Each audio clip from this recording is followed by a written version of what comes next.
the pre-recorded message from our host, Mr. Nicolae Ciucă, the President of the Senate. Thank you. Distinguished guests, it is an honor to take part at the second edition of the Euro-Atlantic Resilience Forum dedicated to resilience at sea and its impact on land. I greet all our friends and colleagues from NATO or the Romanian Army, and I regret that a delegation abroad prevents me from being present. I thank the organizers from the Euro-Atlantic Resilience Center and the Romanian Senate for their effort and constant dedication in making the forum an excellent framework for debate. The Euro-Atlantic Resilience Center makes a significant contribution to increasing the resilience of NATO, the European Union, and their member states. I applaud the invitation formulated to the Center at the NATO seminar in Riga in April 2023 by NATO ACT to present its Euro-Atlantic vision of social resilience. I am proud to announce that Romania, through the Euro-Atlantic Resilience Center, will host the first NATO Resilience Civil Experts course this year in Bucharest. I know Center is already working with NATO on resilience assessment and support missions in various states in the Black Sea region. EARC is also an important pillar in supporting Romania's foreign policy efforts and EU's objectives regarding the consolidation of resilience of the states in the region.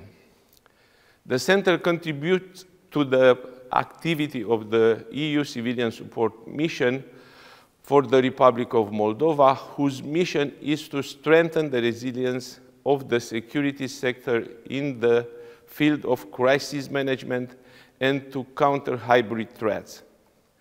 Romanian top experts will be in Kiev this autumn in order to provide training programs for European Union advisory mission in Ukraine. At the same time, Ukrainian experts are already engaged in the Center activities as associate experts. Therefore, the Center is a steadfast and successful Romanian initiative that has proven in a short time that it can meaningfully and substantially contribute to strengthening the resilience of the EU and NATO, as well as of its member states and partners. Increasing our resilience has never been a more important issue, considering the challenges faced in the context of the Russian aggression in Ukraine. It is clear that a solid built national and collective resilience is vital to our efforts to protect the people and to ensure an effective deterrence and defense policy. For more than 15 years now, starting with the invasion of Georgia by Russia in 2008, the illegal annexation of Crimea, and culminating with the war against Ukraine in February 2022, Russia has proven that it represents the most dangerous threat not only to Romania's security, but also to the entire NATO.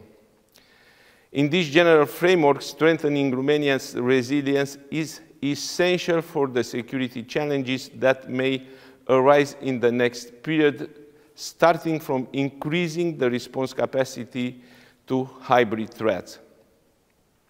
It is not clear to everyone, but the support given to Ukraine and the Republic of Moldova, our neighbors, is a way in which we can significantly improve Romania's resilience. From the start of the war, Romania received more than 6 million Ukrainian citizens. In addition, Romania provides the main route for the export of Ukrainian grains. Since the war began, over 25 million tons of agricultural products from Ukraine have been exported through Romania. At the same time, our country will continue to provide active support to the Republic of Moldova, including for the continuation of its irreversible European course. It is vital to obtain as soon as possible the political decision to open the accession negotiations to the European Union of the Republic of Moldova and Ukraine. It is very clear a safer Ukraine, a safer Republic of Moldova bring more security to Romania. Last but not least, an important component of resilience is the ability to resist to disinformation activities. The massive wave of disinformation boosted by the propaganda that came along with the illegal invasion of Ukraine by Russia, and that allowed the revival of nationalism is an ever-increasing danger to Romanian society. A joint effort of national and international institutions, but also of citizens, it's needed to counter the increasing harmful effects of disinformation, which endanger the very security of states. In conclusion, it is clear that resilience is essential for states and international institutions. Only by working together can we overcome these complicated times and protect our citizens. Thank you very much.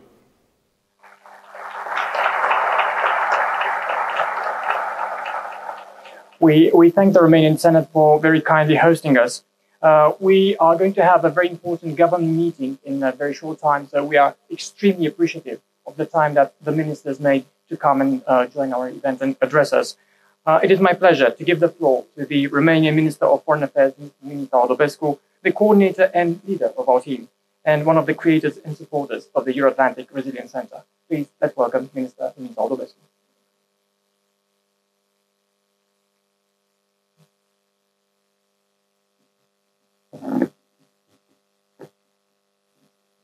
Good morning, distinguished guests, ladies and gentlemen. It gives me great pleasure to participate in the opening of the second edition of the Euro-Atlantic Resilience Forum. I would like to thank the organizer, the Euro-Atlantic Resilience Center. The center has been constantly enlarging its footprint in the area of building resilience and has become an important expertise hub in this field.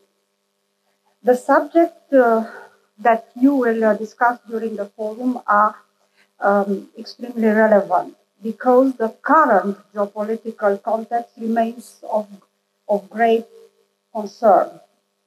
Russia's unprovoked and illegitimate aggression against Ukraine has far and wide negative consequences. We will use each opportunity to firmly condemn, in the strongest possible terms, the attack on Ukraine's independence, sovereignty, and territorial integrity. And our position on Russia's war of aggression against Ukraine will not change. We continue to provide support for Ukraine bilaterally and within NATO and the EU. We also have a strong and firm position on Russia in all multilateral formats. Ladies and gentlemen, dear colleagues, in this context, I welcome this forum's theme, Resilience at Sea and its impact on land. Because the war of aggression that Russia is waging against Ukraine has a consistent naval dimension.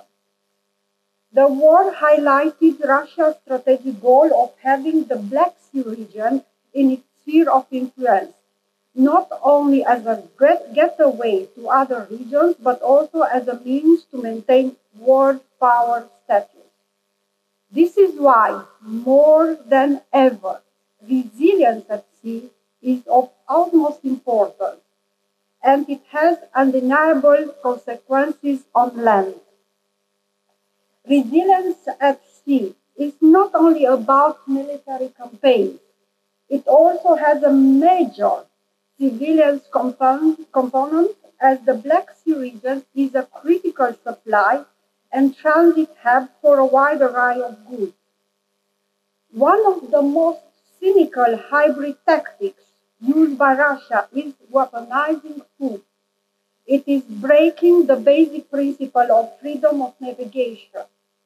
We are not talking about impeding the transport of luxury goods, but of basic agricultural products. And Romania acts coherently in close coordination with its neighbors and strategic partners, Ukraine and Republic of Moldova included, in order to keep and, where possible, increase the capacity of transit of export for the Ukrainian grain. The complex hybrid threats of today require a tailored and efficient answer. A key component of countering cyber attacks is building resilience. It's not only about strengthening cybersecurity and domestic legal frameworks, but also having a proactive approach from the civil society. Resilience is also at the center of NATO's efforts to adapt to the current security realities. Romania strongly supports this focus that the Alliance is placing on strengthening resilience. We also support decreasing dependency on actors who do not share transatlantic values and interests, while at the same time increasing connections and connectivities with like-minded partners across the world. Successful deterrence implies an integrated approach, and ensuring resilience should continue to be at the center of both government action and citizens alike. I thus welcome this broad vision, which is reflected in today's forum concept. And I look forward to the debate in the coming Tuesdays. Thank you very much for your attention.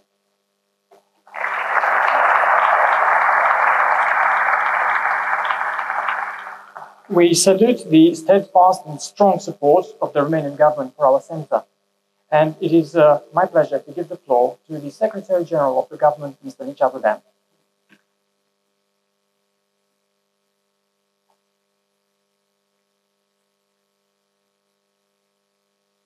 Good morning, representatives of the Romanian Parliament, ministers, excellencies, distinguished guests.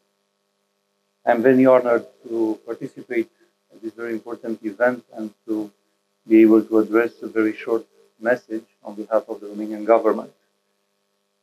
This edition of the Euro-Atlantic Resilience Forum takes place during a moment when its topic, resilience at sea and its impact on land, is more relevant now than it has been for decades. The militarization of the Black Sea by the Russian Federation in the context of its illegal and unjustified war against Ukraine has affected global food supply chains and trade routes, highlighting the importance of this region and also the complex links between the maritime and terrestrial domain. In this unstable regional context, the Euro-Atlantic Resilience Center brings a vital contribution to NATO and EU resilience. It is an expression of Romania's steadfast commitment to the interests and values of NATO and the EU, and the materialization of Bucharest's desire to proactively contribute towards building a stronger, more resilient Euro-Atlantic community. Resilience has been a NATO priority since the foundation of the alliance. It is enshrined in Article 3 of the Washington Treaty, in the vision set out by the 2016 Warsaw Summit and updated by the 2021 Brussels Summit. Similarly, resilience is an important aspect of the European Union's strategic compass and global gateway strategy. In today's polycrisis environment, Romania's investment in the Euro-Atlantic Resilience Center is more important than ever as a long-term investment in national and collective resilience, showing that our country is a responsible, reliable ally and partner. The war in Ukraine has also demonstrated the importance of a cross-government and whole-of-society approach to building resilience. Russia and other authoritarian powers do not just challenge us in the military dimension, although that is a top priority. They are betting that our economies will succumb to various malign dependencies, that our infrastructure will fail to securely sustain above peacetime level transit of goods and data, and last but not least, that our societies will fail to stand for the very values underpinning our democracies. Proving them wrong will require a sustained effort. In the endeavor of building resilience across all the aforementioned domains, the Euro-Atlantic Resilience Center is uniquely well positioned as an interagency hub and research body, endowed with the expertise required to develop concepts, doctrines, methodologies, standards, and working tools that benefit not just EU and NATO members, but our Eastern partners too. The involvement of the Euro-Atlantic Resilience Center in EU missions to the Republic of Moldova and Ukraine, aimed at strengthening the two countries' resilience to hybrid threats, disinformation, and other malign activities, is an integral part of Romania's foreign policy in the region. The result of this work improved not only the security of the Republic of Moldova and Ukraine, but also that of Romania and consequently of the EU and NATO. Thank you very much for your attention, and I wish you great success in today's debate. Thank you.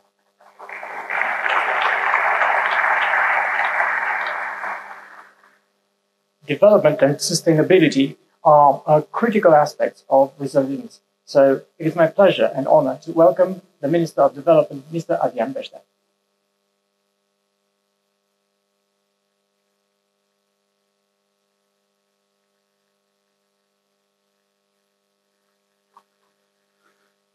Bună dimineața, doamnelor și domnilor! Diversele crize cu care ne-am confruntat în ultimii ani ne-au arătat importanța rezilienței și în procesul de dezvoltare a statelor noastre.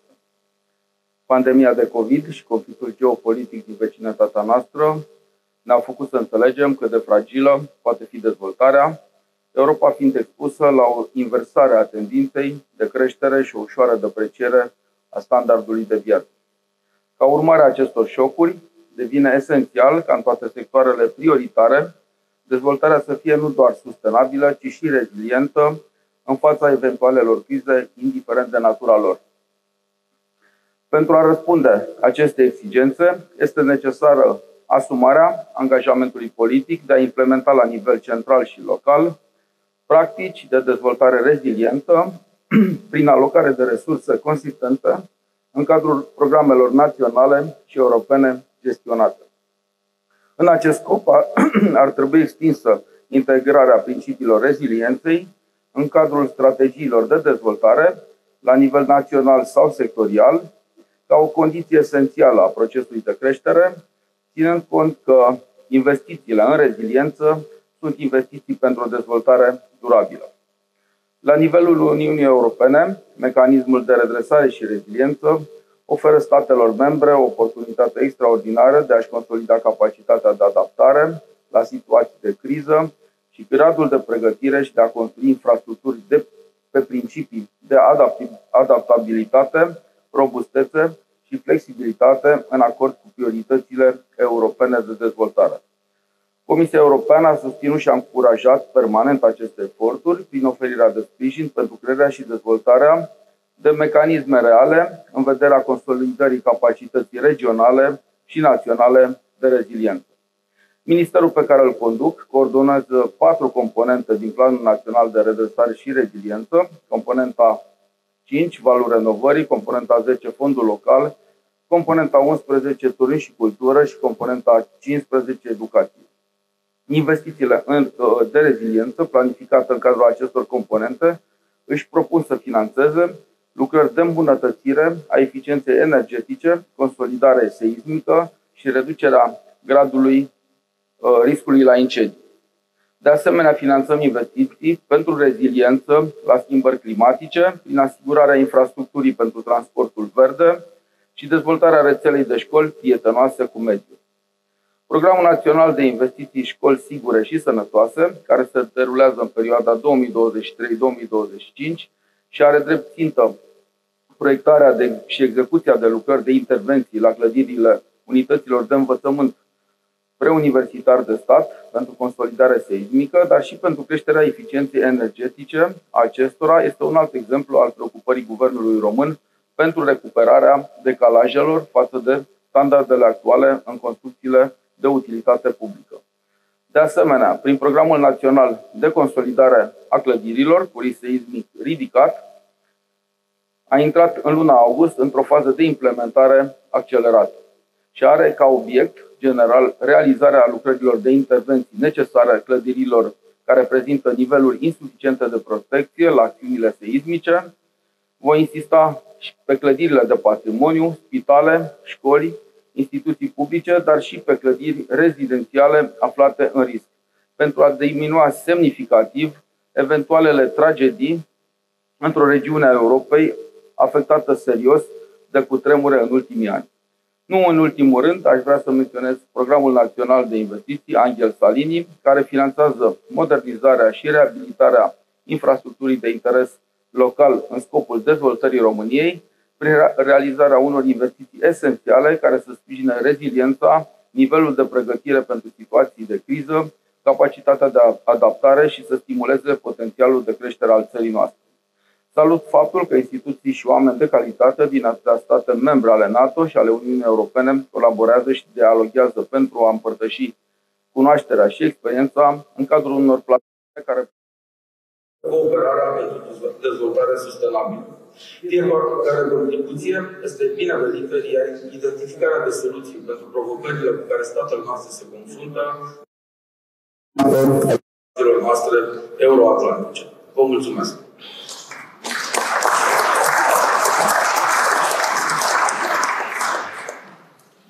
One of the major topics of concern when it comes to resilience nowadays is climate change. So it is our pleasure and honor to welcome Mr. Mircea, the Minister of Environment in the Romanian government. Mr. Fechet, you have the floor.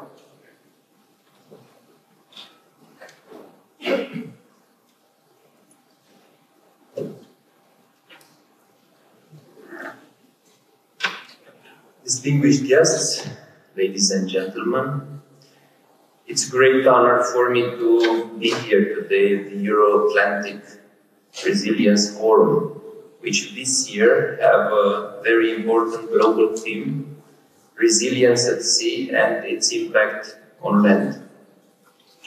In the context of the unprovoked Russian aggression in Ukraine and in the context of the triple planetary crisis generated by climate change, biodiversity loss and pollution, resilience and adaptation have to be the key drivers in the process of building sustainable societies.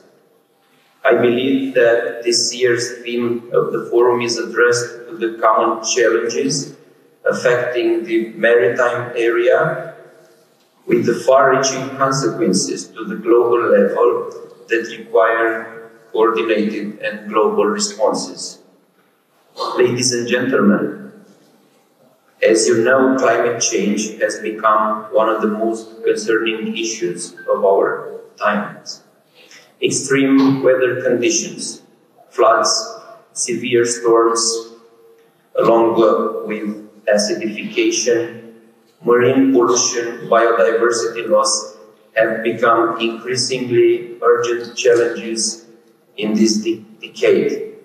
Oceans and seas play a major role in climate dynamics and are deeply affected by climate change. At the same time, marine wildlife is severely affected by pollutants. Almost 80% of this is plastic that is contributing to accelerating climate change dynamics. In this context, we need to respond to these common global challenges with a new model of governance, starting from the global level to the local level, with a holistic approach that increases resilience based on strategies and plans to address the climate change effects. As an EU member state, Romania is fully committed to the Paris Agreement and its long-term goals.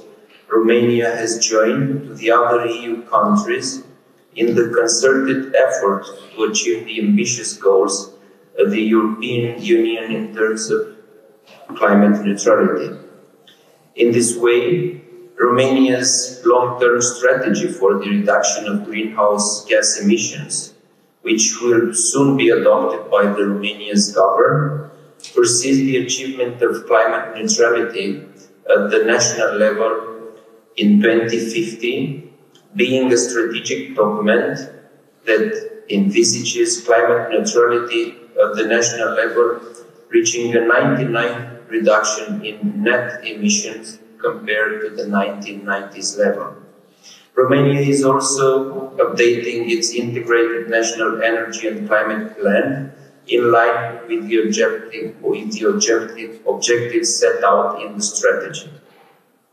At the same time, Romania takes into account the adaptation component of the socio-economic sectors to the effects of climate change.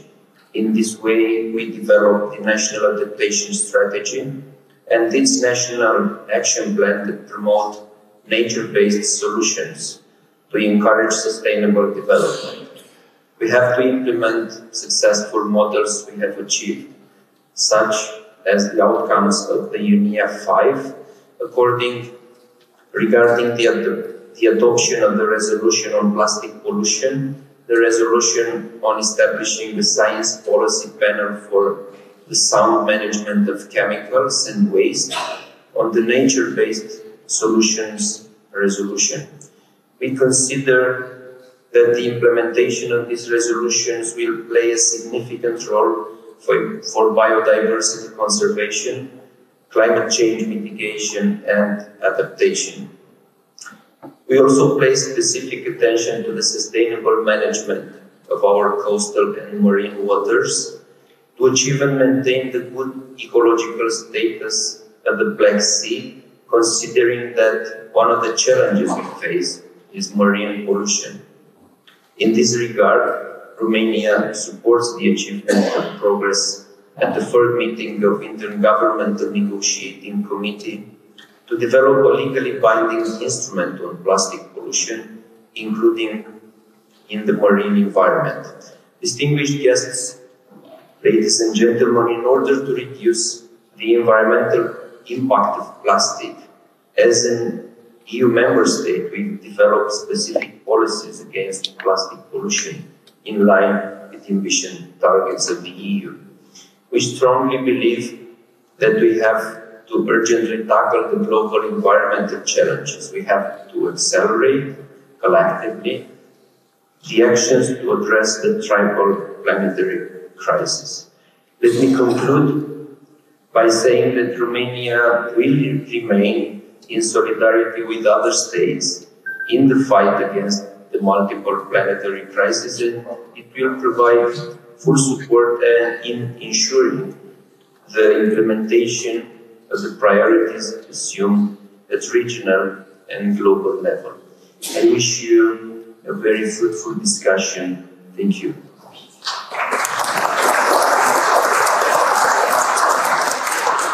Thank you very much, Minister. Our knowledge on emerging and disruptive technologies is decisively shaped by the partnership we can develop with the private sector.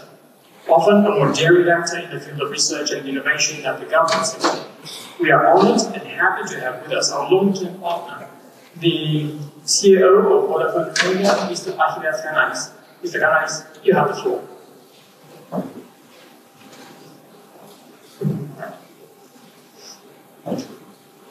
Your Excellencies, ladies and gentlemen, I'm honored to join this impressive event for the second year as a partner, but also as an interlinked part of the Romanian society. I joined the Romanian organization more than 2 years ago and have been ever since not only a witness, but also involved in the many challenges the country is facing. But I also see the many opportunities for the development and progress of Romania. Leading an organization that is so much impacted by geopolitical events has never been easy. But even more so, starting from February 22, it is a little bigger responsibility. Last year, Mr. Aici explained the very important role of the partnership between the state and business environment, the pivotal role of all the societal parts in addressing the challenge of national security resilience plan. We are all part of this ecosystem, and we see that cooperation is now more vital than ever. Today, I'd like to briefly focus on three major challenges. The first and most important, security and cybersecurity. Our experience over the many years shows that no government, organization, network, or individual is safe from cyber attacks. Vodafone alone, globally, blocks more than 6 billion cyber attempts each year, and is handling around 70,000 security events, cybersecurity events. In 2025, it is estimated that cyber attacks will cost society more than 10 billion euros. This is no longer something we can fight in isolation. We know critical network infrastructure is targeted for cybersecurity attacks. Our experience, including here in Romania, shows the need to focus on a holistic, consistent, and risk-based approach. One that incentivizes investment into security and promotes pooling of capabilities between industry partners and with governments. We offer our capabilities, but we are equally pleased when national security experts join forces with industry specialists. This is what creates the strength and builds the team mentality. We believe this teaming up is the future. Second, the future of the industry. The expectations from our sector in terms of the development, investment needed for 5G are huge. For Romania, we're just at the beginning of this journey, which is going to be extremely costly. The value it will bring for our society will also be unprecedented. But we will only catch up if we reverse the ill health of a hyper-fragmented sector. We must have local scale to close the investment gap. Otherwise, Europe's growth, competitiveness, and most importantly, resilience will be undermined. We are lagging behind other continents, with effects over the societies and interlinked industries. My last, but not least, point, partnership. I cannot say this loud enough. Connectivity, and most important, trusted, secure, and resilient connectivity, is, as the recent US National Security Strategy writes, the backbone of a modern digital economy. The economy and the state, more broadly, relies on private sector companies supplying connectivity for military as well as civil infrastructure.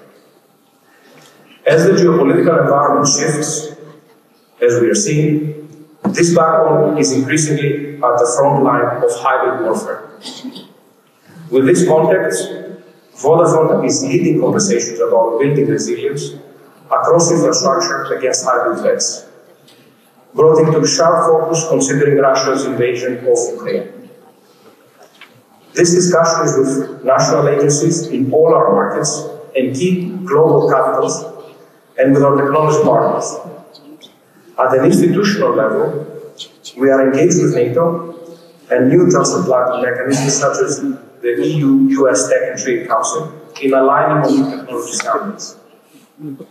But we can only do this if we have scale. We need scaled operators in our industry and new partnerships to defend critical national infrastructure. Our critical national infrastructure and communication networks in particular are likely to become even more prevalent targets. We are fighting this war together, and as our brand statement says, together we can. And I believe this statement has never been more powerful. I wish you a very fruitful and productive summit. Thank you very much.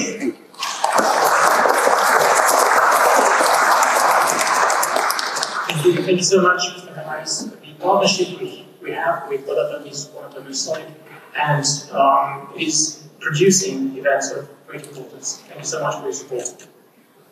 We are delighted to have with us a distinguished member of the European Parliament, whose bringing with a perspective from Brussels. Ms. Ramona Strugariu is the Vice President of the Delegation to the EU-Moldova Parliamentary Association Committee. Ms. Strugariu, you have the floor. Thank you very much. Ladies and gentlemen, Your Excellencies, distinguished guests and hosts, please forgive my voice, but I think the message is more important.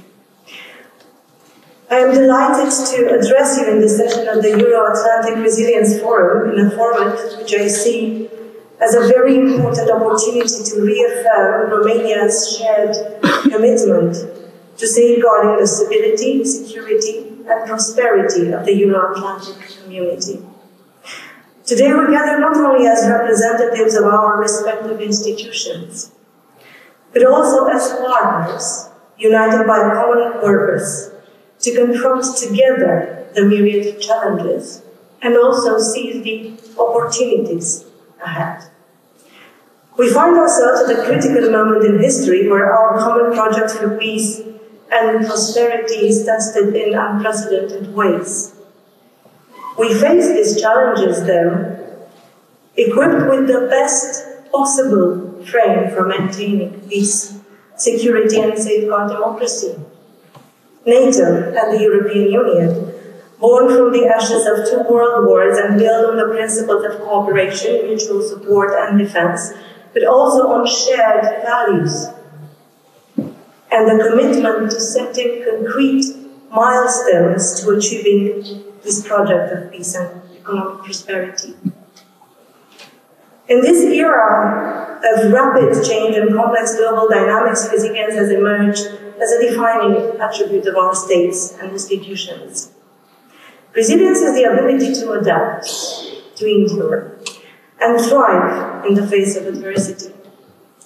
I believe that today, more than ever, when we speak about resilience, we must speak about the capacity to safeguard these values and principles. They underpin our societies even in the most trying circumstances. The Euro-Atlantic area has faced a series of profound tests in recent years, from global pandemics to cyber threats, and from regional conflicts to climate change.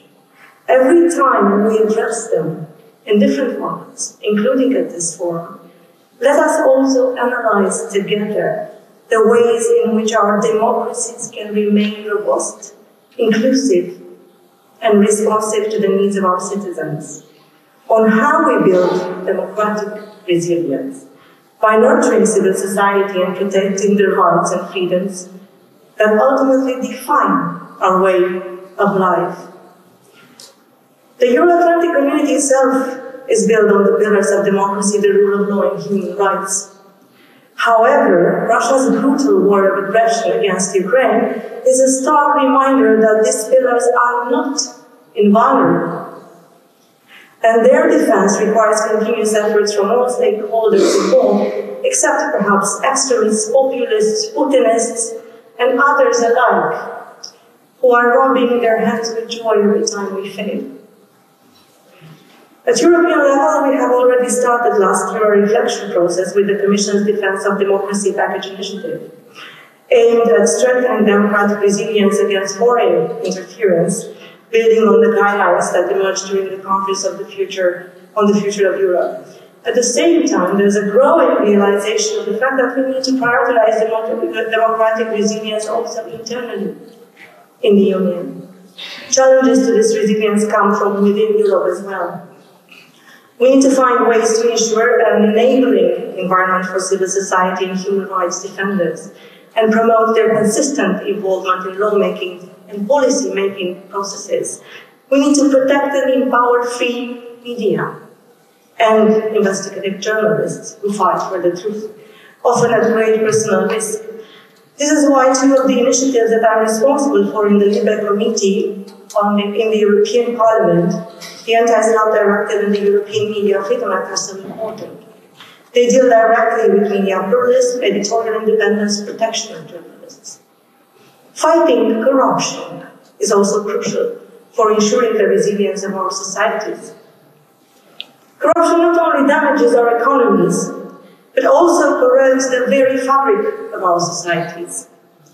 In May 2023, the Commission finally took action to fight corruption in the European Union and harmonise the rules on the definitions of penalties for corruption offences. As a European Parliament rapporteur for the Directive on Countering Corruption, I will strive to achieve a strong legislative framework that not only defines offences and sanctions, but also regards the prevention of corruption. If we want to be successful in fighting corruption, we need rules and mechanisms in place on issues such as public procurement, transparent management of public finances, financing political parties in electoral campaigns, corrections of assets and interests of public officials. Finally, but most important, I would say, we need to stand firm by Ukraine and the Republic of Moldova. Two countries that have demonstrated unwavering commitment to the path of democracy and European integration. They are the living proof that resilience is possible, even under the worst circumstances. They are resilience itself, the mere essence of it. Ukraine is fighting the war for us all, defending today's Europe from Putin's imperialism and greed. Both countries have faced formidable challenges, from external aggression to internal political turbulence. Yet they stand resolute, and it is our duty to continue so that we all win the war with Putin, as well as support their aspirations to join the European family. And I truly hope that we will see a positive decision of the Council in December for opening the negotiations. We all believe that every nation has the right to choose its own destiny, free from coercion and intimidation. We believe in the power of democracy to capacitate individuals, create stable societies, and promote economic prosperity. Then facts should prove that we are true believers. Let me extend my sincere gratitude to the initiators of the forum, to organizers and all participants to this excellent dialogue, as well as to their commitment to our shared mission. I believe that each and every one of us can contribute, even setting aside political colors when we have to do it, with its own unique expertise and tools, to a strong and resilient Euro-Atlantic community for decades to come. A community where Romania can and should play its crucial part, and I hope that this Center for Resilience will be one of our flagships in this challenge. Sitting on the right side of history may not be enough. Building the right side of history is our common project. Thank you.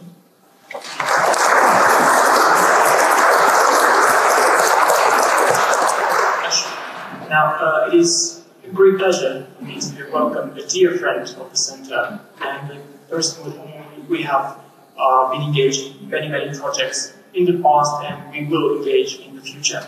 Mr. Hasit Thankey from NATO, please.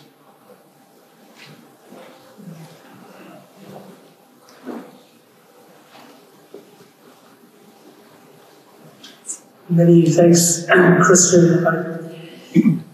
If you told me 10 years ago when I started my career here, I'd be in a room like this, giving a speech to an audience like this, I wouldn't have believed you.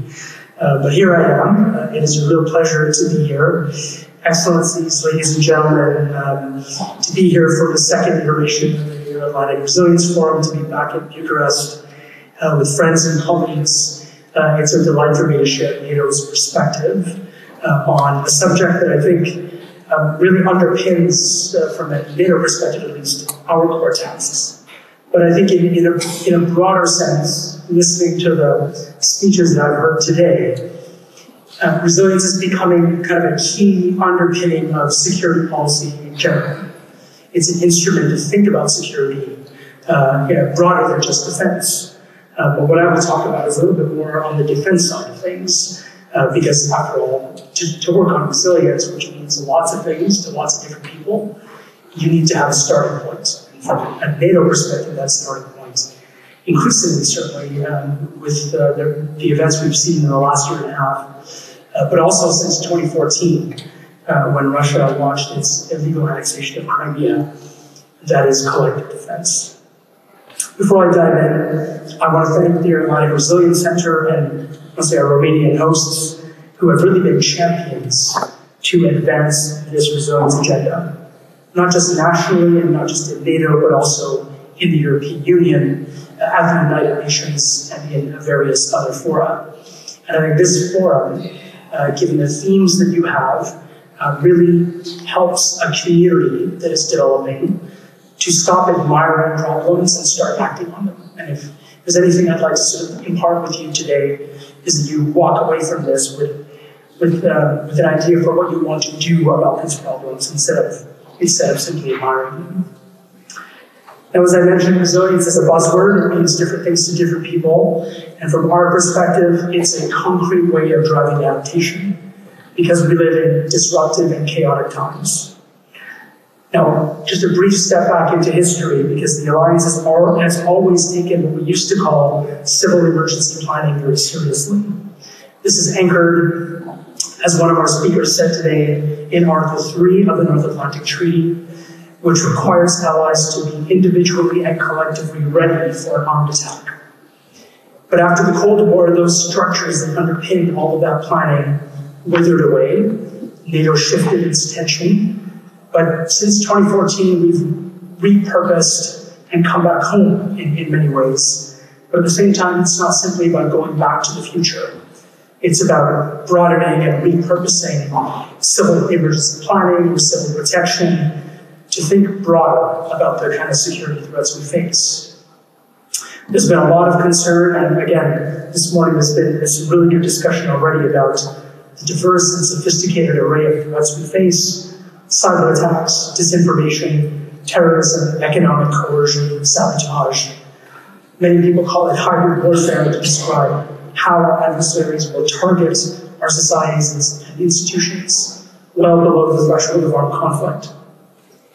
But in some ways, the focus on hybrid obscures the importance of war. And in this way, as war is back in the Euro-Atlantic area, we need to give it some appropriate attention. It was not too far for Russia to go from the quote, little green men to waging a full-scale war of aggression against Ukraine. And as Ukraine fights for its survival, with its entire society in the frame, the broader impact of this conflict is affecting our societies. The strategic environment we face is much more complicated and volatile than we have faced for a generation. And again, the speakers this morning have done a great job of highlighting what those issues are. This is certainly cementing our recognition and ability to deter an adversary and to defend our societies is not just the function of military strength. Indeed, I think it's quite significant that the new strategic concept, because it states that the Euro-Atlantic area is not at peace, means that we cannot discount the possibility of an attack against our sovereignty and territorial integrity. That we're living in an era of strategic competition and pervasive instability, where we need to be ready for shock and surprise. So the definition that NATO uses is the capacity to prepare for, resist, respond to, and quickly recover from shock and disruption. Whereas the SecGen put it more simply, resilience is our first line of defense. It underpins the credibility of deterrence and defense. And as this group understands better than most, our armed forces, our economies, and societies cannot function without these really key elements: reliable energy supply, effective transport systems, communications and information networks, and a reliable and integrated food supply chain. Without robust plans for dealing with, among other things, mass casualties, population displacement, or attacks on government services, we could become overwhelmed. And without assured access to civilian infrastructure, supplies, and services, our militaries would have a difficult time deterring, and if necessary, fighting. So if deterrence exists in the mind of an adversary, then all of these aspects need to be in place. They need to be ready in order for defense to work. By increasing the likelihood an adversary will fail, it raises the cost of aggression and hopefully makes it more unlikely. So NATO has stepped up, and as this agenda is rolling forward, we've established the 7 baseline requirements as a tool to evaluate national resilience. And remember, from a NATO perspective, it is a national responsibility. But at the same time, it's a collective commitment. The commitments that allies made in 2016 and 2021 and the new strategic concept reflect allies' understanding that all of this is becoming more urgent and more important. And certainly, if I can reflect for a second on the outcomes from the last summit in Vilnius, including the requirement for allies to develop strategic objectives and then work through national plans and goals, but also the new generation of NATO defense plans will mean that the civil-military linkages in resilience at NATO will become more important. So certainly as we address the shock that we're seeing with Russia's war of aggression against Ukraine, which is further reinforcing COVID-19's harsh lessons about interdependencies, I think governments see the problem. They don't own or control much of the infrastructure or services that their societies or their militaries need to function. Everything is connected, and so we have to work much more closely with the private sector and with our populations to be more secure. This becomes even more important given how crucial these functions are when we think about how we defend ourselves. But it's not all bad news, because there's a lot of good stuff happening, including what we see around here today. We understand these problems and we're stepping up cooperation and engagement to drive change. First, as I mentioned, allies are intensifying national efforts, including through the alliance-wide resilience objectives agreed in Vilnius. These are going to build on the 7 baselines, and we expect them to make a significant effort to identify and address national gaps and vulnerabilities. Second, allies have agreed to identify senior national officials responsible for resilience. And this kind of high-level coordination underscores the need for a societal approach and for stepping up civil-military cooperation. Resilience is in many ways about relationships, and having the relationships ready in place, practicing them, working on them, so that you're ready for when a crisis happens. So certainly we've done a lot, and we're expecting a lot to happen going forward. And I'd like to leave you with 3 key things to think about. First, awareness. We need to improve our ability to anticipate, to have better foresight. We should use all of our tools in the military and the civilian toolbox to engage the right stakeholders. We need to be courageous to ask tough questions about uncomfortable scenarios that don't have immediate, easy answers. And there's an enormous potential in sharing good practice among NATO, the EU, different organizations like the UN. We can learn a lot from one another. Second, the importance of planning. Recall the aphorism of Dwight Eisenhower: plans are worthless, but planning is everything. The value of this wisdom is that the planning process itself demands us to explore options and contingencies, and the knowledge we gain in that process can help us decide as the crisis unfolds. We need to work on preparedness for these contingencies through an all-hazards approach. And that requires recognizing that it doesn't do any good to hide vulnerabilities or to pretend that they'll go away. And I think it's a really crucial point to say we need to exercise more. And that means bringing the private sector and civil society together to the table with our military sector so that we can learn each other's languages and increase the connectivity that we need. And third, a word on resources.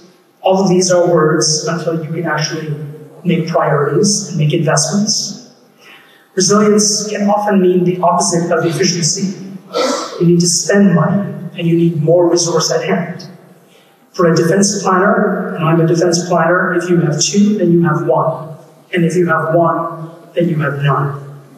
There has to be pre-planning and investment in stockpiling essential goods, in contracts that incorporate planning for crisis, and appropriate war risk insurance.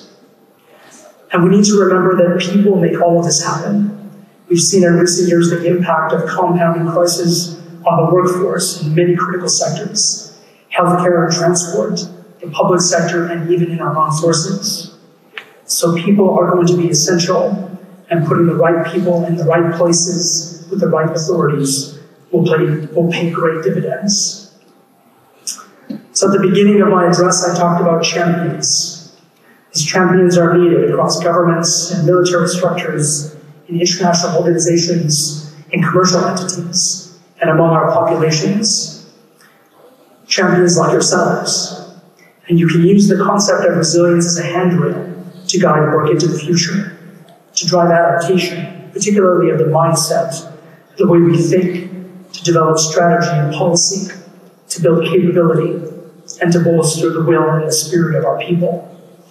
This is not just a nice to have, it's an essential requirement if we're to successfully adapt and meet the complex and unpredictable challenges that do lay ahead. And with that, I wish you all the best for very productive discussions here in Bucharest. And thanks again.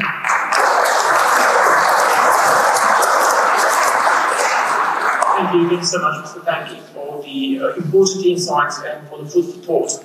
Now, it is my pleasure to introduce another dear friend of the Centre and the steadfast partner, Your Excellency, Mr. Durante Mangoni. You have the floor.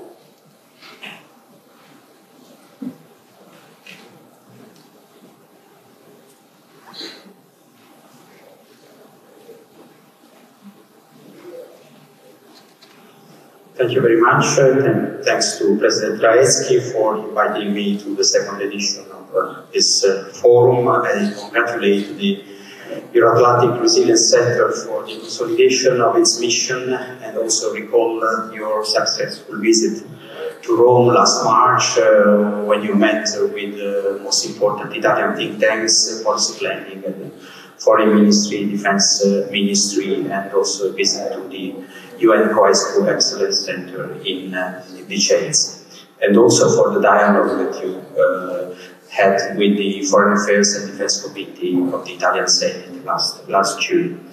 Italy and Romania are more than just friends and allies, sharing common cultural roots as well as defining geographical features. We share values and interests, and recalling what Minister Fechet said a few minutes ago, I would like to recall that both our countries have signed last week in New York the agreement on the conservation and sustainable use of marine biodiversity beyond national jurisdictions. Being both countries bordering two very important seas, the Mediterranean and the Black Sea, the first one represents a gateway to Africa, the second the gateway to Asia. That's why the Black Sea represents a strategic region, a crossroads of interests, whose importance is crucial, as recently also reconfirmed by the Atlantic Summit in Vilnius. So the concept of resilience at sea can help us to analyze and adapt to the many recent challenges and changes, and at the same time to further develop the reflection on the many layers of the Italian-Romanian strategic partnership. Resilience requires close cooperation between European and NATO nations. As an allied country, Italy recognizes Romania's role as a key partner in this region. We believe that Italy is best suited strategic partner at several levels and in different fields, including the specific dimension of maritime resilience, also thanks to innovation investments and technologies. I would like to offer three examples of how government action and private business can nurture this resilience in three closely intertwined dimensions: security and defense, energy and environment, and connectivity and food security.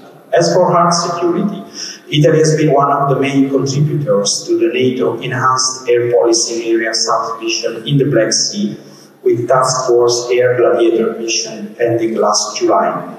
The security of Romanian skies and of the entire alliance has been assured with just a short interruption since 2021, confirming the importance attributed by Italy to the security of the southeastern flank.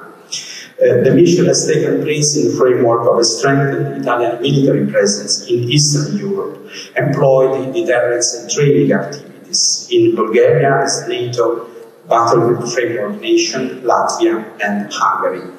Defense support will soon take new forms, and we are seeing how the aggression war in Ukraine is moving from land to maritime space and and airspace, so we need to adapt our air defense systems.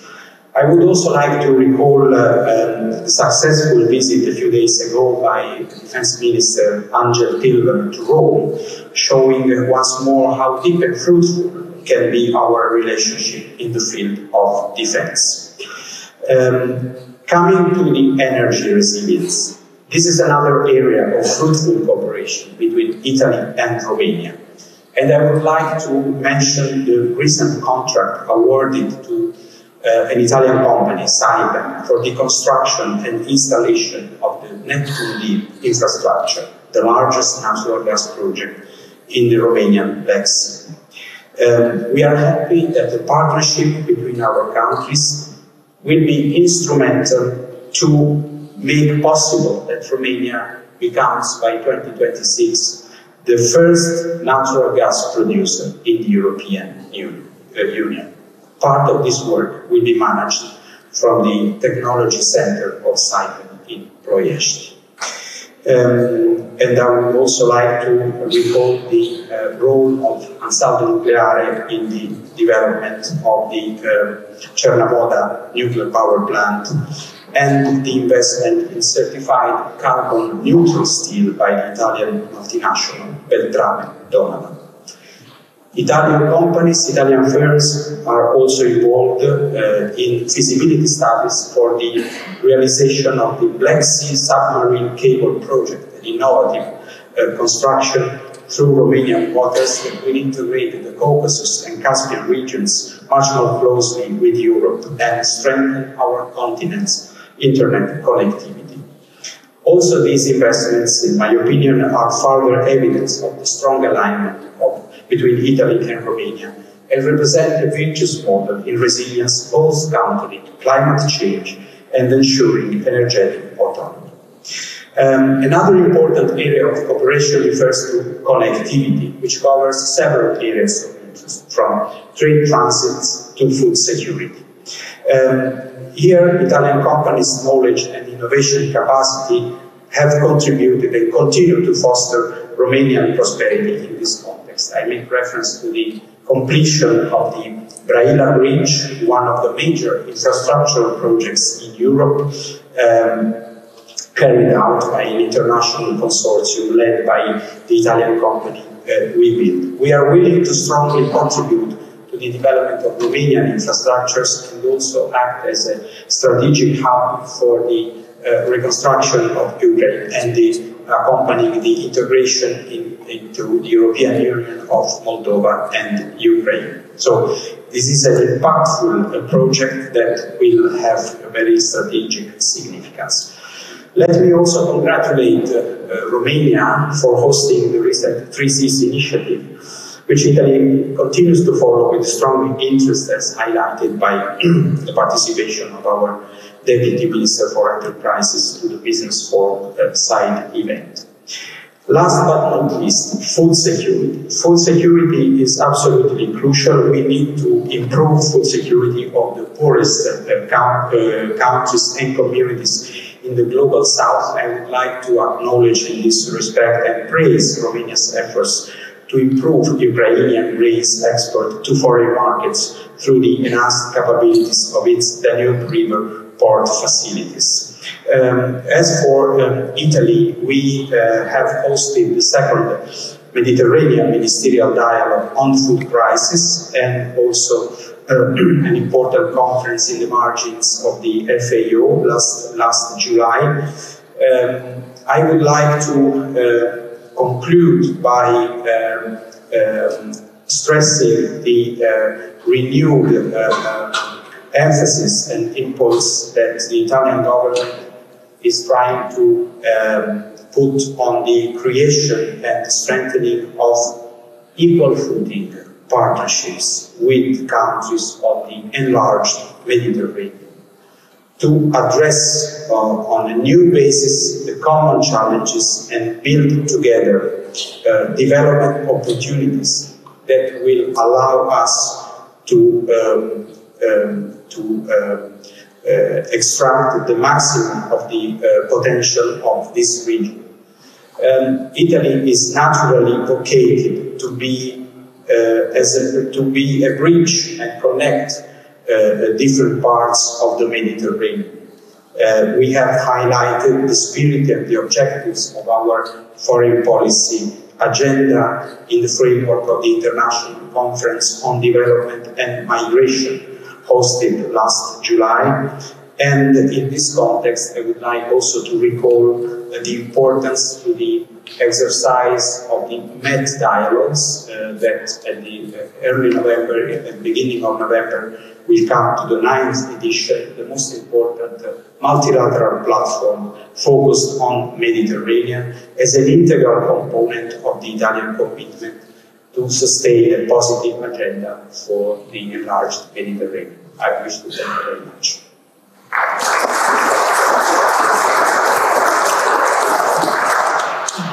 Thank you. In these troubled times, there is no country that symbolizes resilience as well as Ukraine. It offers an example to the whole of the free world, and it is a pleasure and an honor for us to welcome the ambassador, Mr. Ciucă. You have the floor.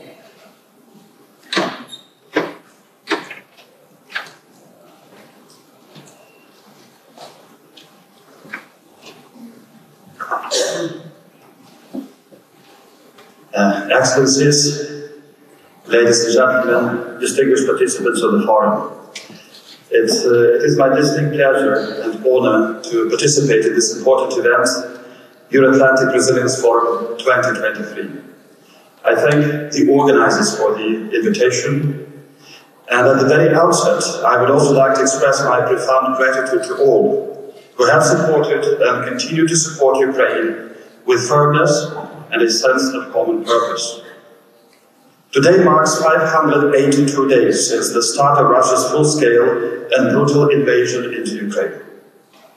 This existential challenge has made the Ukrainian nation to be the symbol of a courageous struggle in defense of its independence and sovereignty, of freedom and democracy, as well as the symbol of resilience.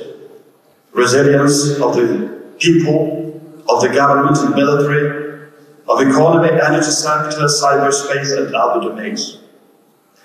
Ukraine has convincingly proved the essence of stability and resilience, and that is that defense and functioning of the state is a matter which concerns all citizens. The Russians failed to achieve their objectives of conquering Ukraine within a few days as they had planned. Failing in combat, they launched a systematic campaign of terrorizing the civilian population and targeting critical energy infrastructure and other civilian infrastructure facilities. In the winter season of 2022-2023, Russia carried out 33 massive missile attacks on Ukraine's energy infrastructure facilities, with about 270 hits recorded.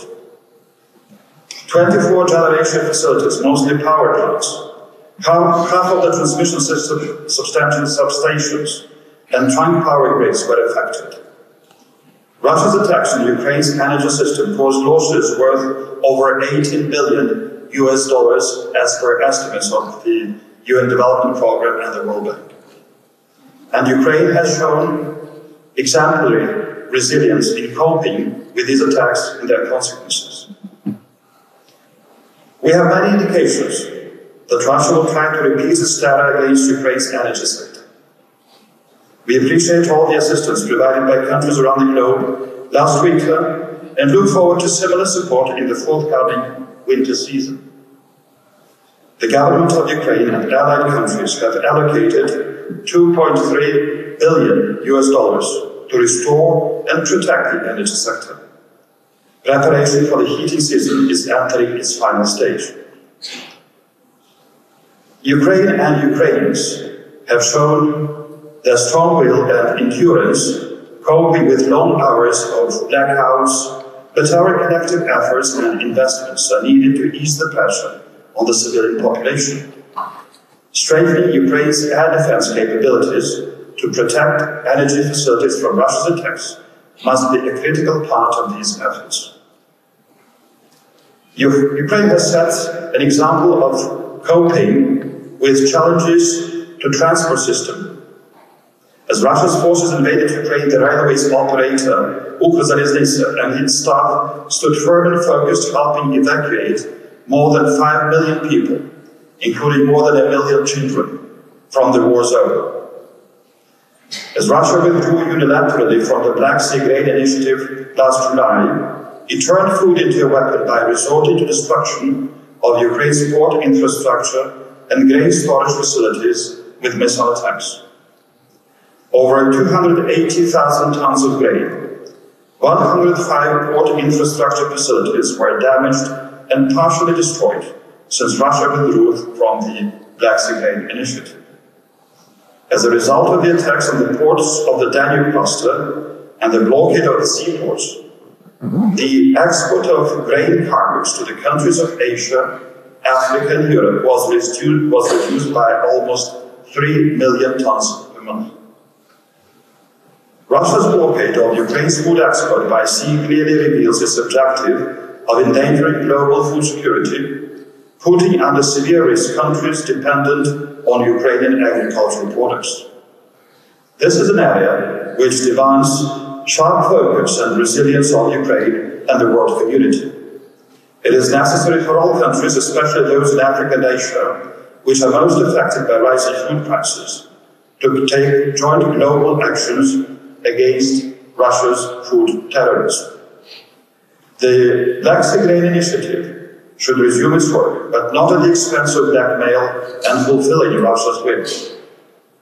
Meanwhile, Ukraine is actively seeking alternative options, including by bringing into effect temporary routes for civilian vessels to and from the Black Sea ports of Ukraine. Ukraine highly values close interaction with Romania in search of avenues for increase of transit capabilities. This is our joint contribution to the global food security. In this context, we attach particular importance to fulfilling our common goal of increasing the transit of Ukrainian agricultural products from 2 to 4 million tons per month. Distinguished participants of the forum, over 19 months of Russia's ongoing brutal war against Ukraine have been marked by horrible atrocities against civilians.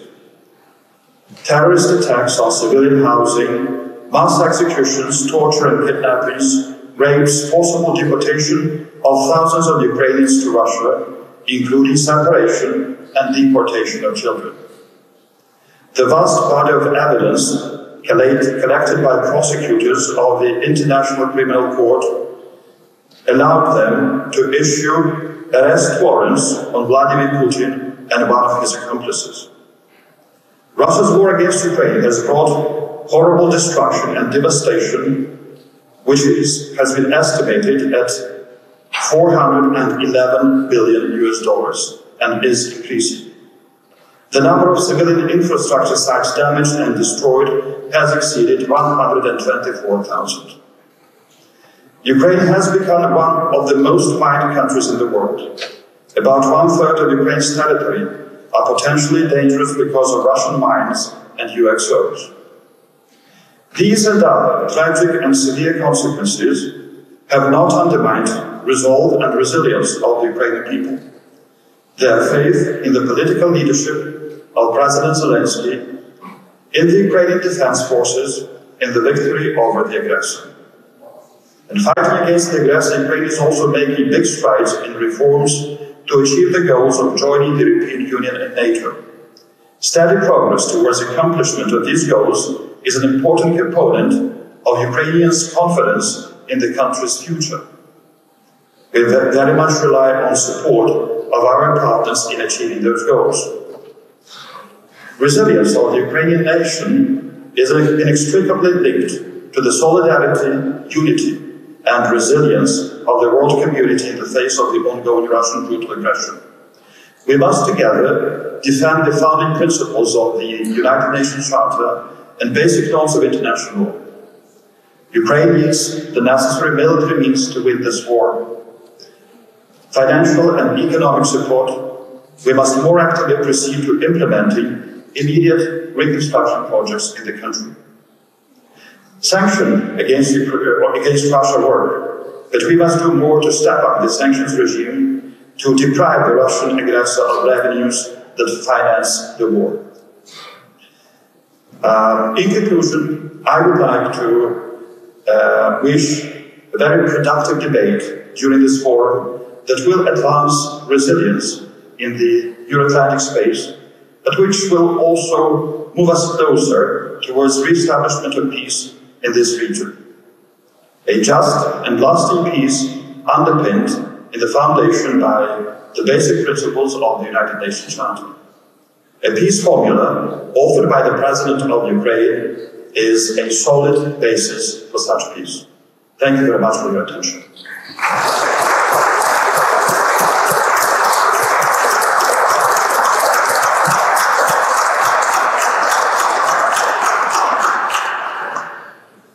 Thank you very much, Your Excellency.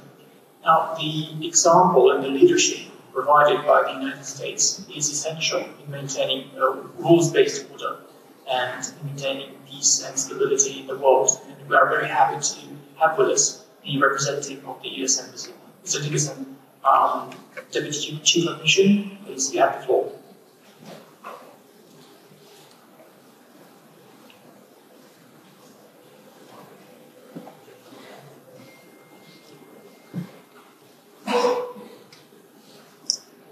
Mr. Secretary General, Ministers Odobescu, Veștea, and Fechet, Ambassadors, distinguished guests, good morning. I want to thank the Euro-Atlantic Resilience Center for inviting me and for putting on this very ambitious conference involving more than 65 speakers and simultaneous panels with New York and DC. I know it's a very involved affair. I also want to begin by agreeing with our moderator that I think no country in the world at this time resembles resilience more than Ukraine, and we all need to stand in solidarity. The topic of resilience at sea could not be more timely or more relevant. I was just in the port of Constanța last week, and I was able to see firsthand many of the programs that are in place to improve maritime commerce and allow for the critical shipment of additional Ukrainian grain and other goods through Romania to the rest of the world. Russia's unilateral decision to withdraw from the Black Sea Grain Initiative has disrupted trade routes and threatened global food supply. Let us pause for a moment to try to comprehend the desperation and barbarism of Russia's attacks. They're bombing grain. They're targeting and destroying food that's needed in the global south. And Russia's withdrawal from the Black Sea Grain Initiative has put significant pressure on Romania's infrastructure as the demand for shipping through the Danube River and the port of Constanța has grown significantly. The port of Constanța and the Danube River have become critical waterways for Ukraine's agricultural exports. Since the start of the war, 30 million tons of Ukrainian grain have transited through the port of Constanța and the Sulina Canal. The Danube River is now the most important route for Ukrainian goods to reach the global market, accounting for over 60% of total exports.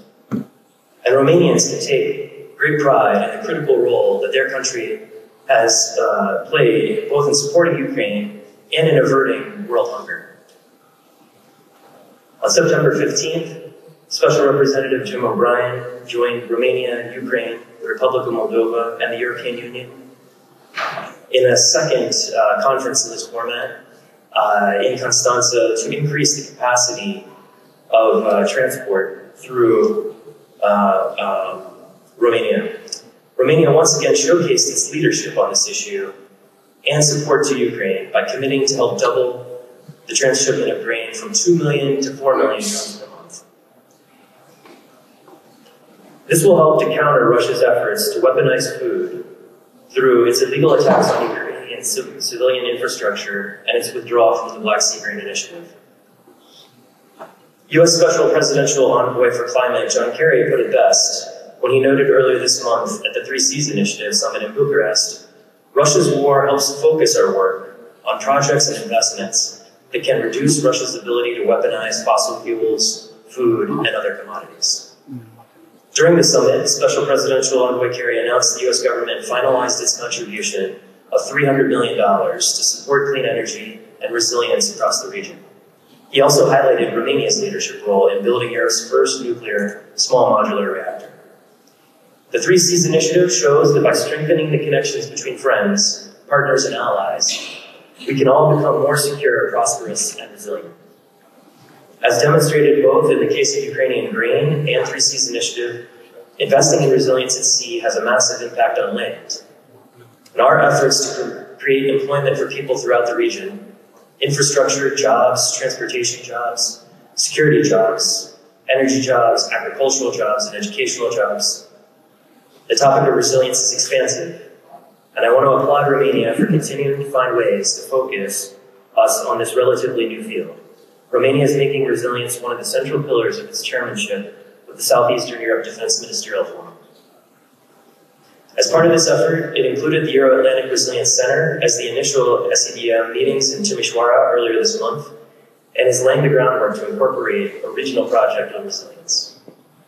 The United States remains committed to assisting Romania and other neighboring states as we weather Russia's test of our resilience on the Black Sea. I have no doubt that working together, we will come out ahead, because resilience is not just about overcoming challenges, it is about working together and learning from them. Events like this one bring us together, and they bring experts from across different countries and specialties to provide innovative solutions to our most pressing challenges. I want to thank you all and wish you a very successful conference.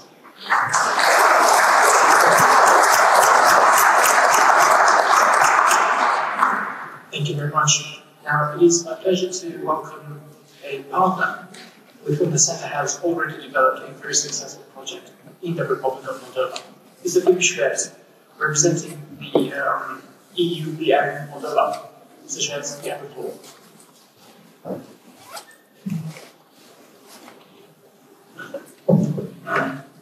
Thank you so much, Christian. Thank you so much, Abby, for having me, excellencies, partners, and colleagues. It's my very pleasure and, in fact, my honor to be here today and representing the latest addition to the EU's civilian security support missions in Moldova this time. Unsurprisingly, many points I had prepared have been already raised by the brilliant keynote speakers we have been having here today, and I'm thanking sincerely the Euro-Atlantic Resilience Center for arranging this wonderful forum. Hence, I will refocus and restructure it, fitting the concept of resiliency and adaptability into the regional context, and I will connect it to the cooperation we are having with our wonderful Romanian partners and with the Euro-Atlantic Resilience Council. As my 4 speakers have been already underlining, tides have been changing. Geopolitical parameters have been accelerating and deteriorating at a speed which we haven't seen before. 15 years ago, I deployed to Afghanistan to work with my wonderful Romanian colleagues in Zabul, which was 8.5 hours ago. Now, 5 months before this wonderful forum here, I saw the same colleagues again in Chisinau, securing the EPC. So the situation, the threats to our resiliency, the existential threats to our stability and peace on the European continent have been moving from faraway contexts where we have been experimenting with various toolkits now straight to our external borders.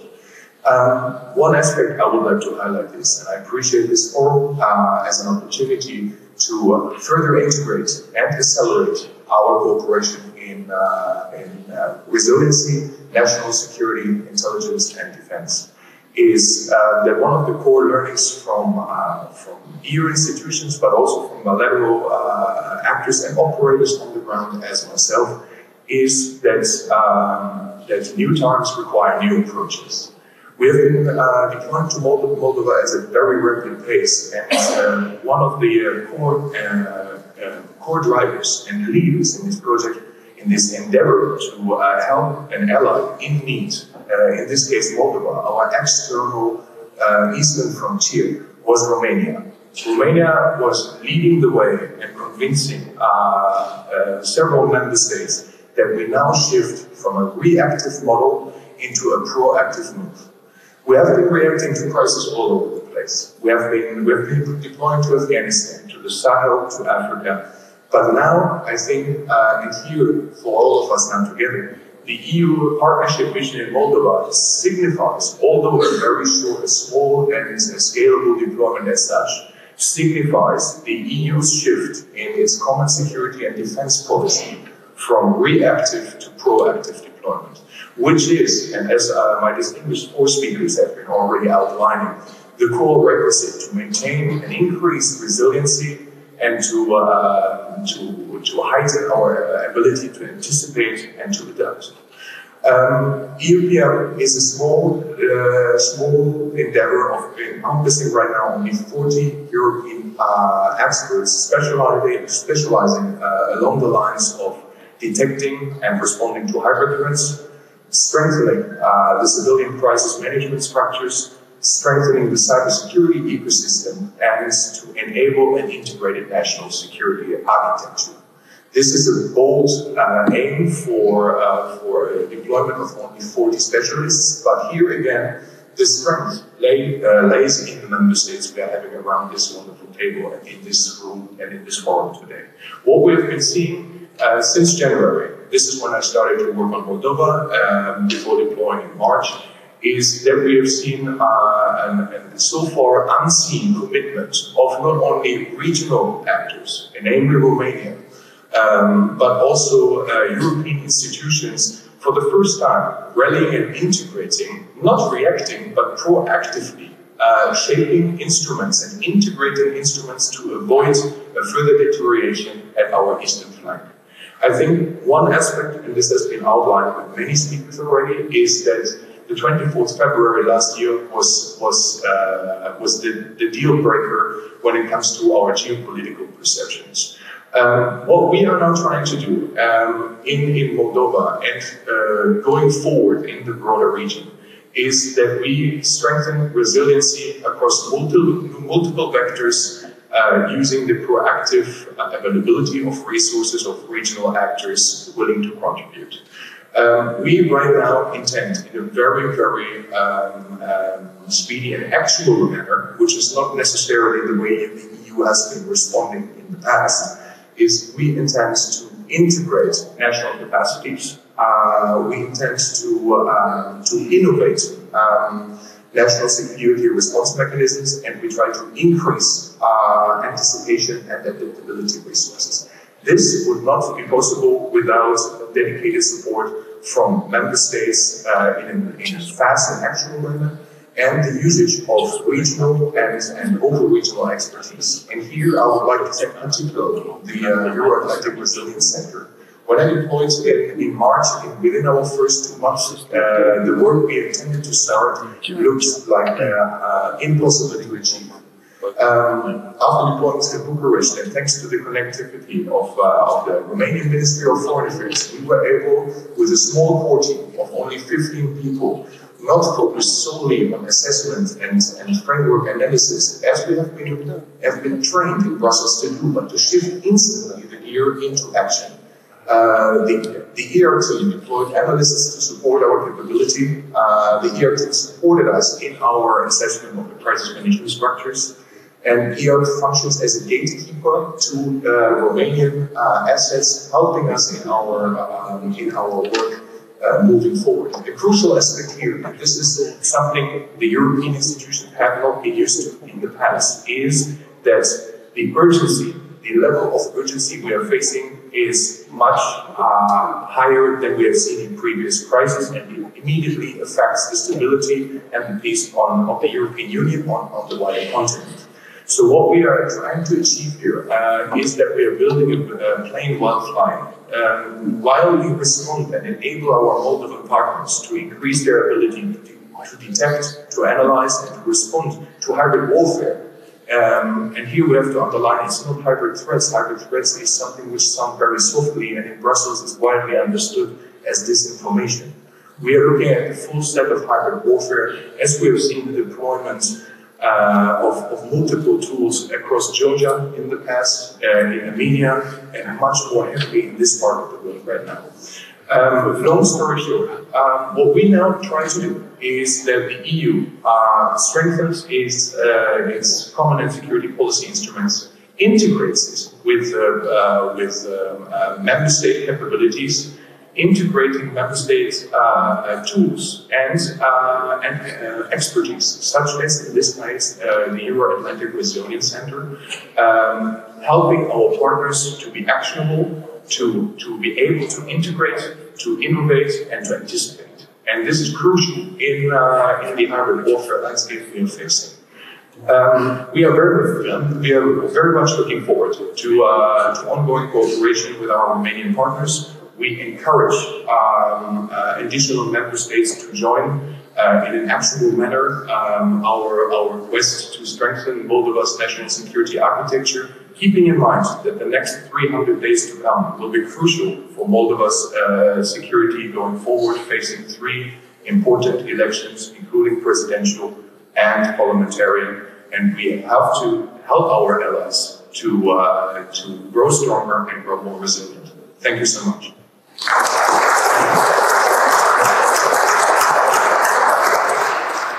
Thank you so much, and we are indeed proud and honored to be part of this effort to increase the resilience of our dear friends in the Republic of Moldova. Now, it is my pleasure to give the floor to another very important partner of our center, and a person that we are very proud to call our own because he's an associate expert of the center. Mr. Odobescu from the Romanian Institute of Internal Affairs. Mr. Odobescu, you have the floor.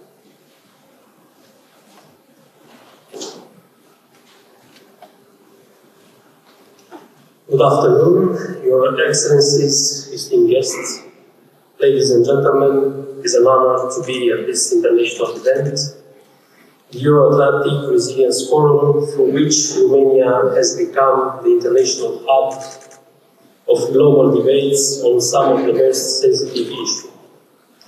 I am convinced that the complexity of the topics approached during this activity will provide an overview about resilience as an essential strategic condition for ensuring the capability of states to function efficiently. The current international challenge, characterized by a high degree of unpredictability and overlapping crises, involve coordinating national and international measures to increase resilience both at the level of society and at the level of institutions responsible for national security. At present, the conflict in Ukraine requires active measures both at military level and at the level of national institutions responsible for ensuring safety and security of citizens. In this context, it is necessary to increase the national resilience, and in this respect, the Euro-Atlantic Center for Resilience plays an important role. Currently, the Center is organizing thematic conferences on different areas of national security, bringing together international experts to share knowledge in their areas of excellence. Moreover, the Center is a strategic project of many, which grows with each successful project. It is achieving a remarkable development of a portfolio of activities, results, and very good cooperation with relevant stakeholders in the field of resilience. In this context, we appreciate the opportunity created for increasing both awareness and cooperation at the level of the main public and private structures, institutions and organizations which contribute to the development and strengthening of the societal resilience. To this end, in our belief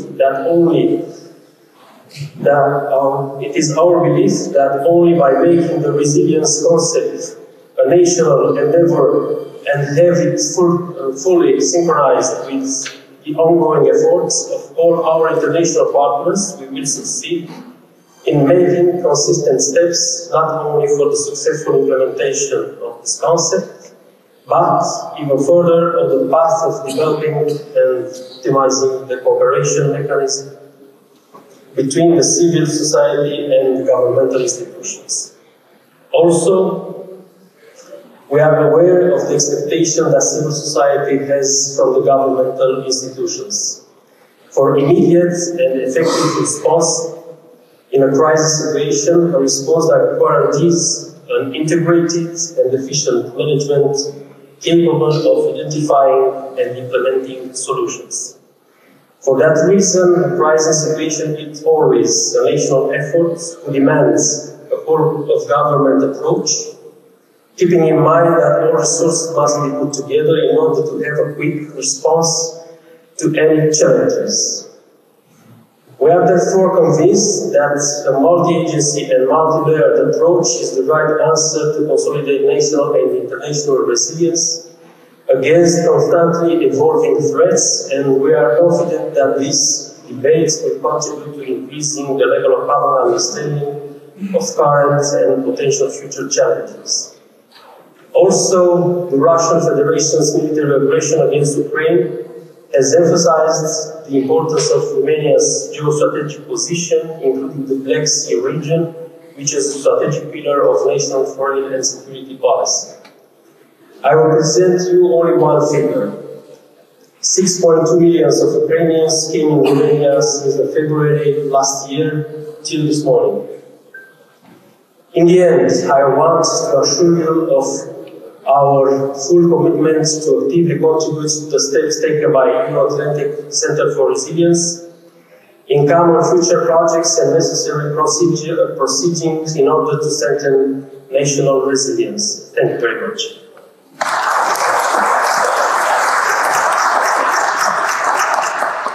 Thank you very much.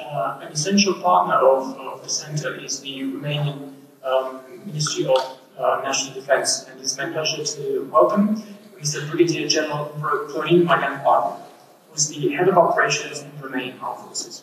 Please. Thank you very much. Distinguished audience, ladies and gentlemen, at the very beginning I'd like to express my privilege to be part of this opening session of the Euro-Atlantic Resilience Forum 2023. I'd like also to thank our friends from Euro-Atlantic Center and to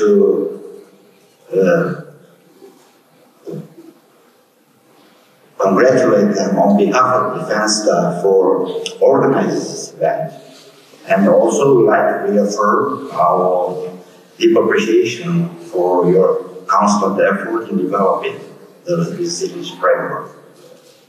Speaking about resilience, even if it might be a list, is not quite a new concept, at least the military probably used to have already any kind of plan B just to address an unpredictable situation. And now we're using the same language. NATO refers to the capacity at any level to prepare for, resist, respond to negative effects of the large spectrum of threats with the source in the current public security environment, which include conventional threats, unconventional threats, or combination of them, and of course the hybrid threats or any other activities of our adversary which can affect us. Therefore, the military instrument of power has to adapt to the new challenges in coordination with non-military actors with the relevance in building capacity to resist to any changes which can affect us. Otherwise, the civil preparedness, as already been mentioned somehow, is a very important in achieving military readiness with a direct contribution to our ability to adapt to any circumstances and to resist to any shocks. Obviously, our endeavor to transform the military system is not quite a simple one. And just to give you some examples, to share with you some of our concerns and challenges, I would like to mention how we're going to understand the threats, bearing in mind unpredictability of our adversaries, or the high speed of technological development, which is true, it opens a lot of doors to the future, but also creates opportunity for our competitors Who knows, probably it's time to some of these doors to be closed, but it's a matter of developing in the future. Was also mentioned by my predecessor speaker, developing our ability to cooperate, to share information, to synchronize the effects. From our side, this definitely reflects at least the training and education of our warriors or the military or the future military leaders, able to understand the new philosophy of the new environment of security. Also, our capacity to develop or to make a distinction between what we are doing wrong right now with all resources in hand and what's necessary to develop just to save time and resources. And there are many examples for the development of the military instrument. Therefore, ladies and gentlemen, the today event is very important, and that's why we value the ability to be together, to share information, and to find problem solution to the future challenge is very important. That's all from my side. Thank you very much.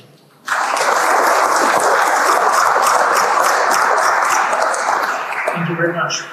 Slovenia is one of the countries that has shown a very, very early interest in the activities of our center and has publicly demonstrated its support and intention to join the center. And it's my pleasure to welcome Mr. Stečko Zajic, representative of Slovenia. Thank you. Distinguished guests, all of genders, it is a great pleasure for me to be here in front of this important plenary. And I would like to make out my long story a little bit shorter.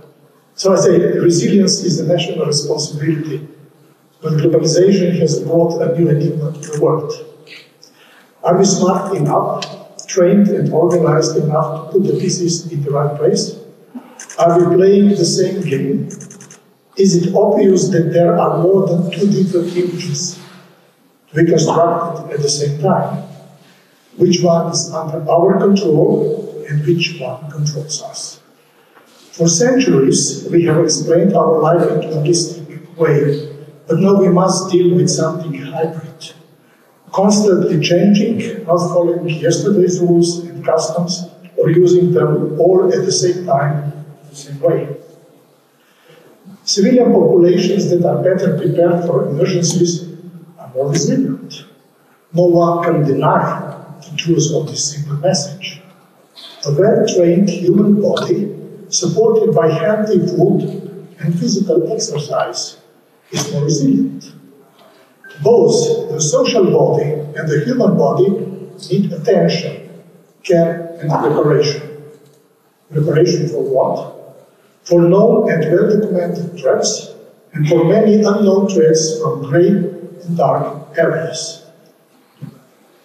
The alchemist stone in the field of security and defense is, can we run faster than the future to behead possible crisis?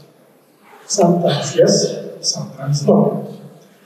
The constant change of our individual, societal, and global environment is one of the main reasons why we should never let the situation in our life prevail over well-planned prevention and optimal recovery.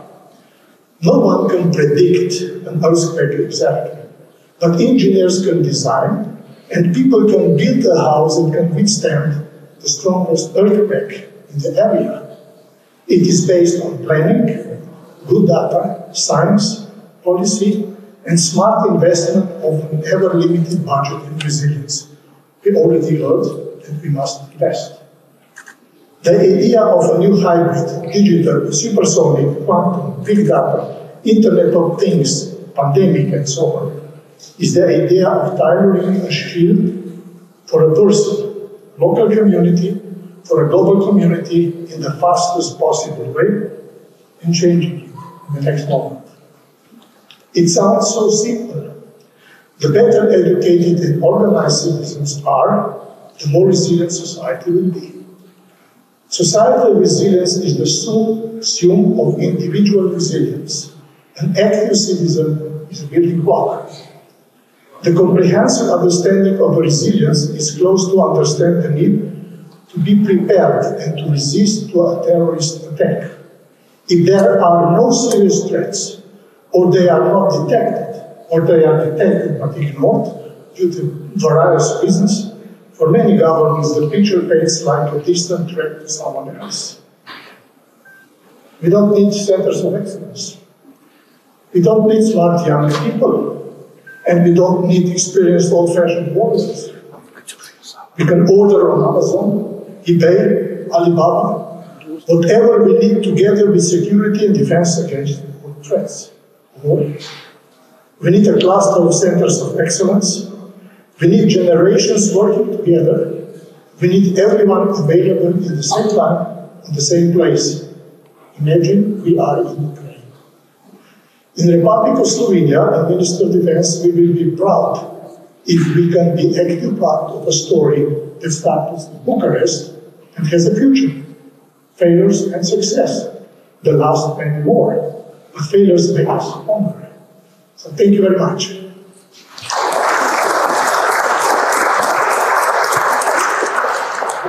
Thank you, Mr. Zajic, and as ever, we welcome the Steadfast Board of Slovenia for the activities and projects of the Centre. And it is my pleasure to welcome the last speaker for the day, Mr. Brigadier General Marius Heinz Badmige, representing the Ministry of Internal Affairs.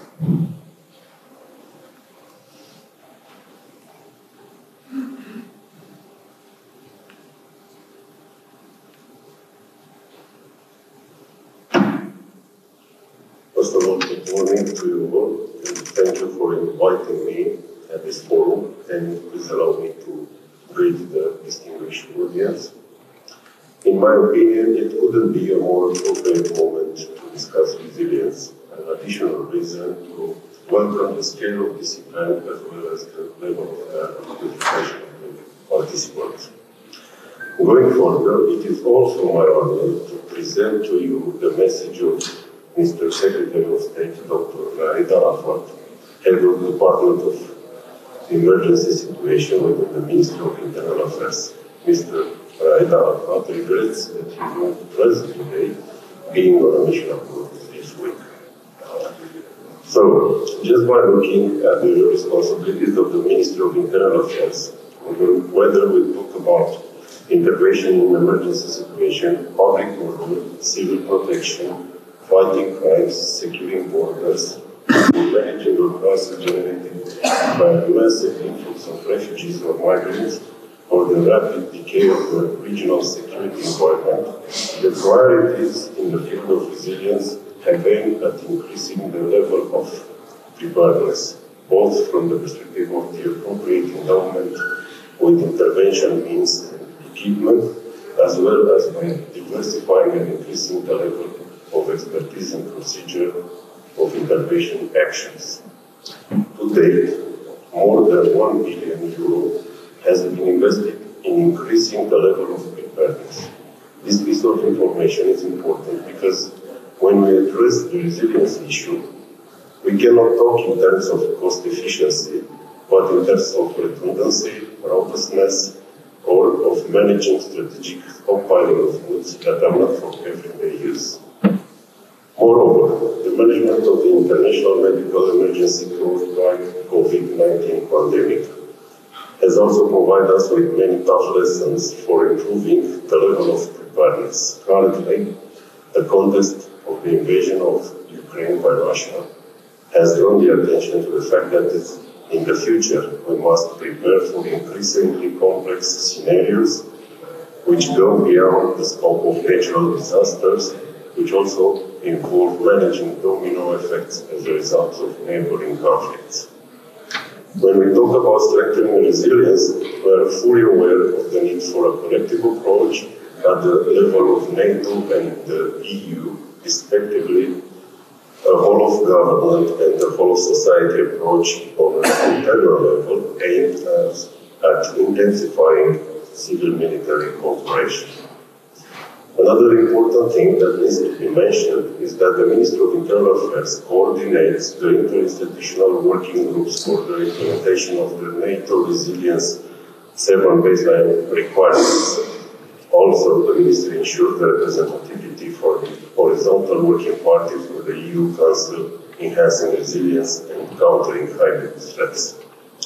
Coming to a conclusion, regarding the nature of the security challenges or their development, the first strategic option regarding the anticipation, prevention, and countering the risk and threats posed by them is, in my opinion, the permanent strengthening of the state's resilience in order to counter credible deterrence posture and the long-term resistance capacity at the level of the institution and citizens.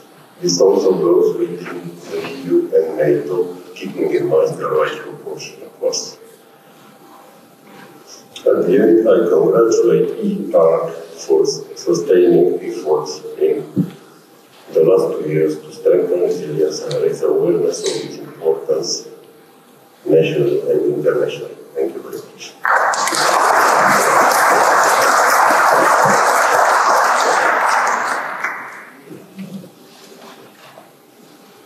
Ladies and gentlemen, on behalf of the Atlantic Brazilian Center, it is my great pleasure to thank you all for being here.